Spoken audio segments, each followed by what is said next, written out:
président Jean-Marc a été rebima. Donc, je vais passer à la cour de cassation directe.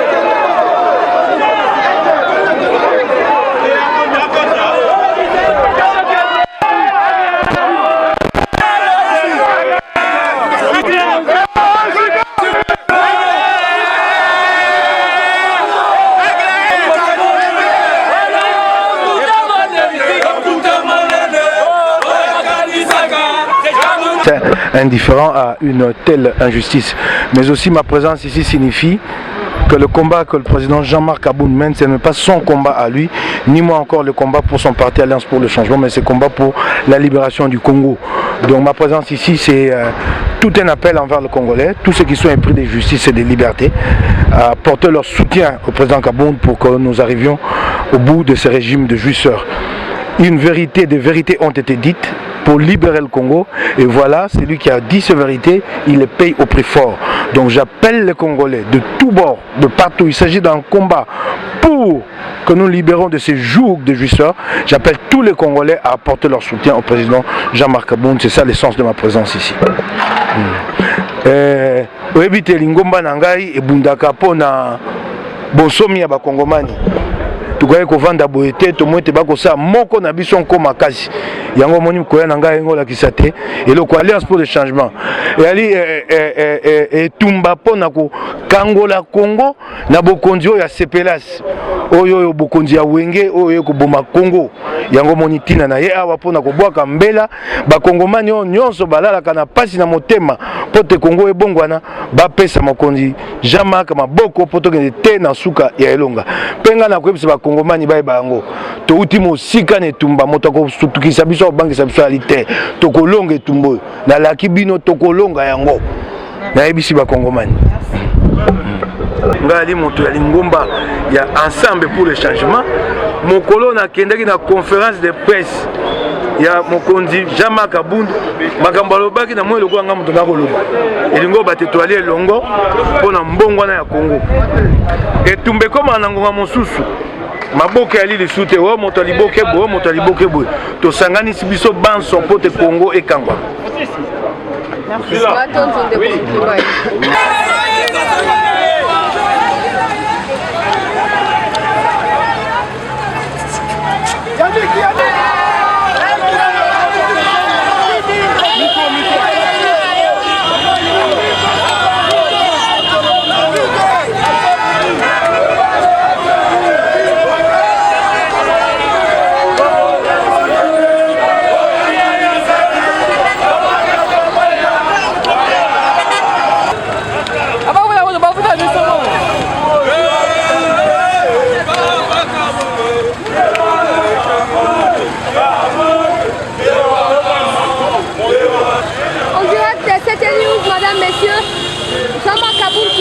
Justement des sorties de la salle d'audition au parquet général. Rien n'a été dévoilé des plus de 4 heures d'audition.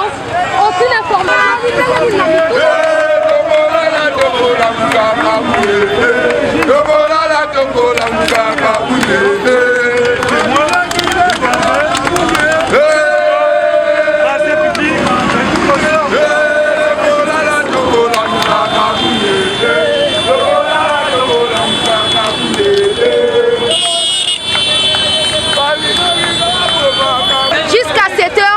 Il vient de sortir. Nous sommes avec lui. Aucune information n'a fuité, madame, messieurs. Nous les suivons jusqu'au bout. Question d'avoir plus de détails sur son audition.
Bunda zongi.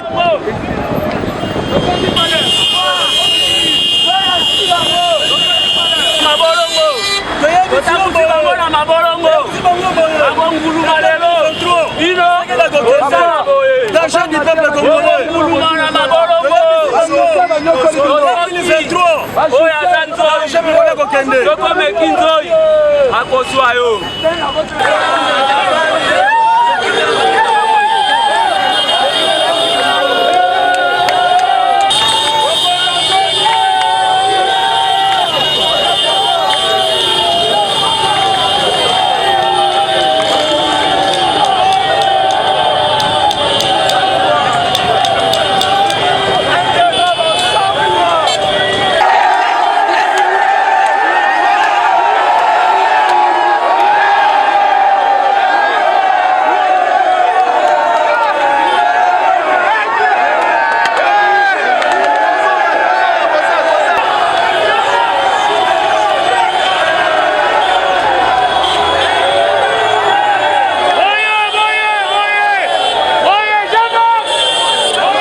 En tout cas, esengo moko toni nango. Kilota kingabani ke commune. Bo futa na safi bo za na mbongo. Bona Jean-Marc. Tout les nzia makadame ya propre au Jean-Marc asali na 3 ans. Ba mutu kotaka kombote ba umera na ba mandat mais c'est le côté. Jean-Marc avanda na ye ana vision ya mboka. Atu si a peuple. Et d'ailleurs toyoka à propos da baba kisaba na assemblée ba kisaba ba soda na ba fonctionnaire salaire. Bango bato aboya. Botika avanda ata chamana na ye, ata vision na ye, to sunga ye. On a le vignon so yango wana. Merci mon amour. Merci.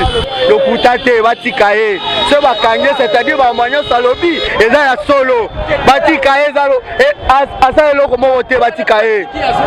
Azonga to sepeli ndenga zongi. Batika ya sala makambo na ya les. Batika ye azosunga mboka batika ye. Azotonga kinga baya ngwane ezobonga yetu. Batika ye. Bola Gombe. Motabongo boya endeni. Ekraje oyo asali kuna na kingabo ata na tolaka baele zate. Motabongo boya endeni. Biso to lingaka ye. Moto osa ande il faut to soutenir. Ekraje wana ezana ni na tataka faele te na 20 mai ekraje wana ezate. Tala kingabo ndenga sali yango kandenga koti biso to lingaka ye. Batika bisala sala. Ngai monsieur Dieu. Tozaki na cortège ya président na kotaki na pena bakia. Tozoya na cortège mais bazaki na moto kotaki yango. Eza de kotaki babenji moko bakenango na moto place moto za na yebite wana président moko ayebi ndeni asolola pour la moto na pona na cortège. Bon sengola ngai za na nuke président abimi azongi to yaki na ye tozongi na ye. Mais malheureusement batindaki basoda babotela biso ba moto bakanga biso bande ko ba na prison na nani Fukali Fungola. Peuple congolais nyonso tondimi ye yawa. Ye azole. Quand même justice et ça la musala simanaye. Et na ba décision de justice et ça la musala président Congo yeyo. Là na suki wana.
na moto libanda tolongwe te tozala président bima si tobunani ka nyonso bango bajaloux atikali pesa kwaza maboko pembe tozalaka likolo kaka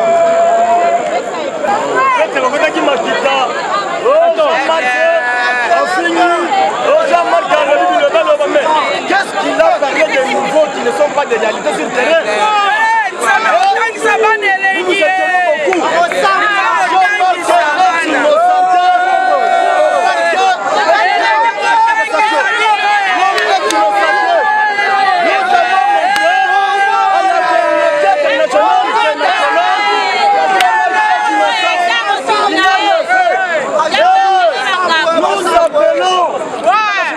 De retirer leur pouvoir de récompense que Tshilombo règne dans ce pays. Quand le Tshilombo était dictateur, nous appelons les communautés de retirer leur pouvoir de récompense. Il a été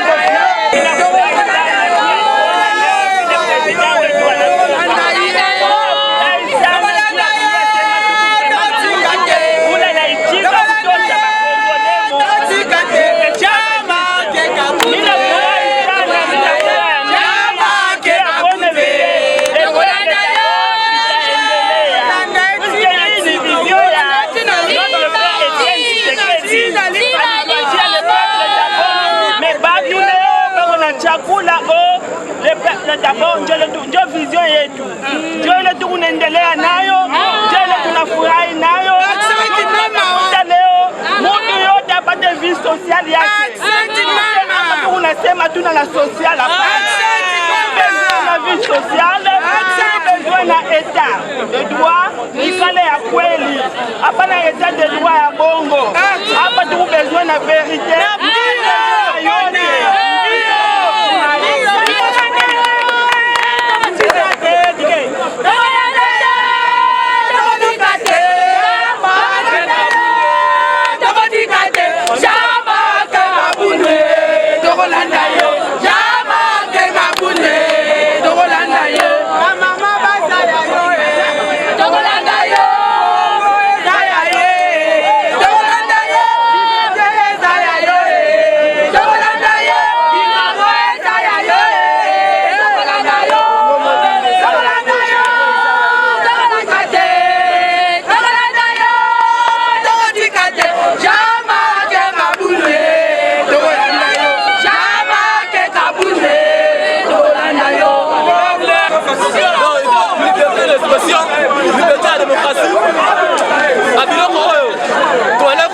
l'opposition, mais comment le que nous il a Tshilombo, il a le pouvoir.